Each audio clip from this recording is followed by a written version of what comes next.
completely understandable to go on social media and want to make friends, you know, because it's exciting. You're meeting people who have the same interests as you, but then it gets to a certain point where you don't even know who these people are. Behind the profile, you don't know anything about them. You could share something that you didn't even know you were going to share, you know, because you got so comfortable with them, but it's really not safe, and that's why you have to be aware about that. Turning to friends for support is great, but friendship is not a button that you click online. That's not gonna build a relationship, and that's not gonna give you someone that you can trust. It's probably gonna lead to you being taken advantage of in some way, and that doesn't help anything. Loneliness is tough, you know, because you're looking for something. You're looking for someone to make you feel like you're not alone. You're looking for someone to be relatable to and, you know, to relate to. And people can always try to go to social media for that, but you don't really know who these people are. Social media can be fun when you're just like, when your only friends are the ones that you know in real life that you're like fun. Because then you can like post on your story something and all of your friends will be like, oh yeah, that's an inside joke. Like, this is fun, that type thing. The fact of the matter is,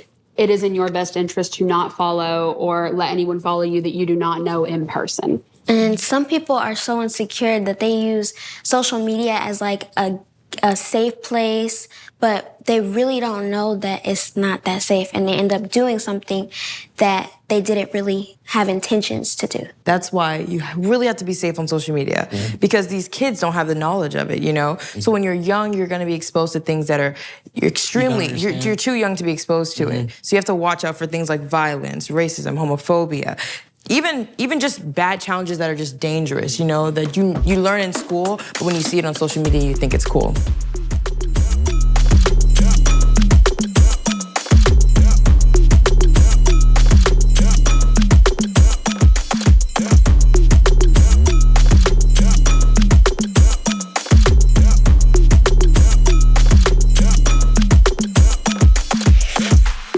One thing that I know is really dangerous on the internet is online grooming.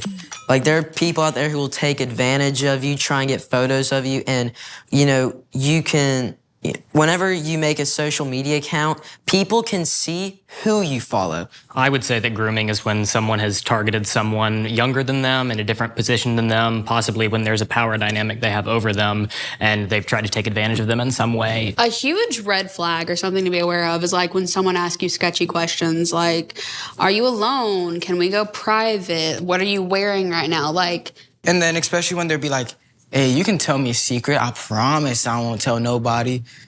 Girl, they crossing their fingers behind their back. Also, I feel like asking any private questions too, you know, about like either how you feel or like personal information, like where you live, you know, how many people you live with. You hear stories all the time of young girls sending pictures to who they think is like their cute little internet boyfriend, and they end up on a porn site or they end up trafficked on the dark web. Well, we had a deputy come to talk to my school about how they found a girl who disappeared in a parking lot after meeting someone she met on the internet. And they found her sold on the dark web in a sex trafficking ring. And it's like a real thing that happened 30 minutes from where I live.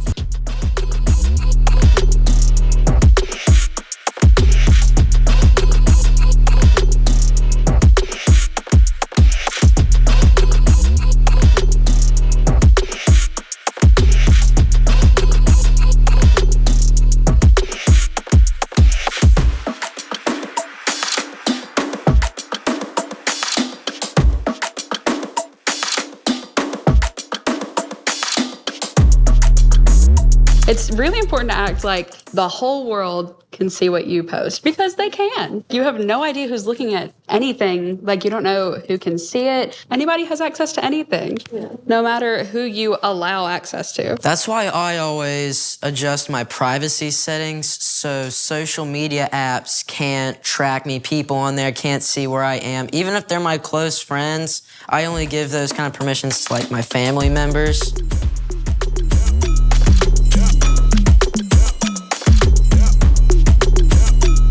Sexting is probably one of the dumbest things that teenagers have started ever. The moment you put it out there, it's no longer under your control, it's their control. And what I feel like people don't really understand is the fact that like sexting or distributing or having any type of like child pornography is against the law. One picture could ruin your entire future.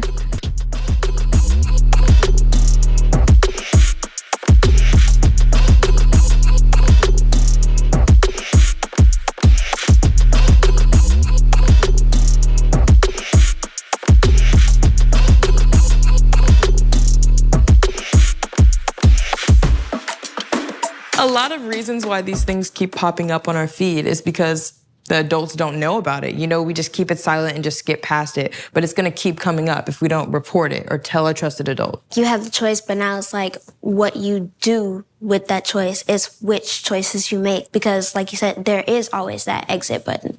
It really is an addiction. I mean, you get on it, you use it, and then you're like, okay, I'm done. And then you stand up and you're like, oh, my legs feel like jelly. That's what it does. It brings you back into it.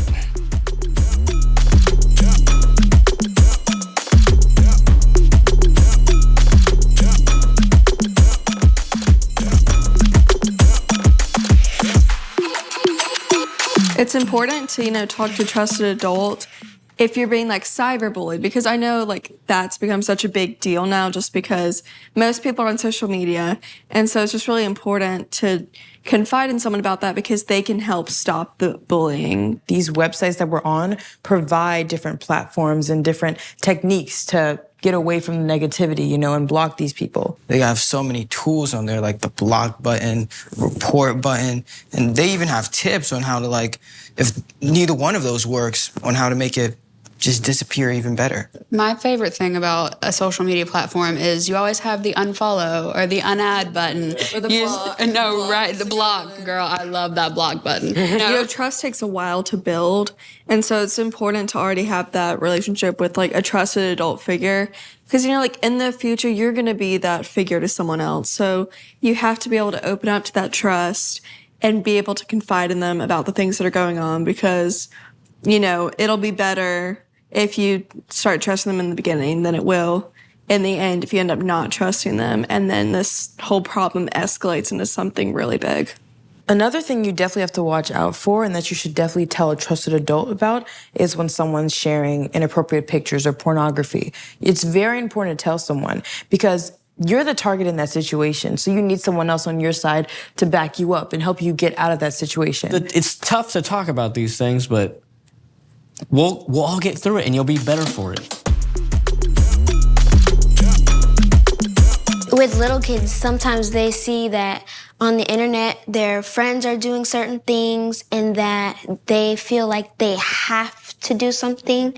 Like kids online buying drugs, like they don't actually have to. You always have the choice to say no. And that in a lot of situations online, that's what you have to do.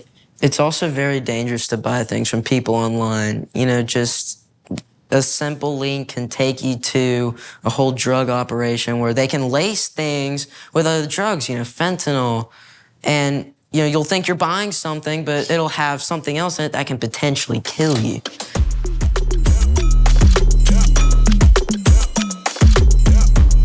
You don't know them. They could be some dangerous 15-year-old man. You could be some 16-year-old girl or some little kid, thinking that they're going to meet a friend, but they really just been talking to them for a few weeks in their DMs or even just a few days. It's very easy for these groomers and dangerous people to gain your trust. And, you'll think, even if you're in a public space, it's still dangerous to meet up with these random people.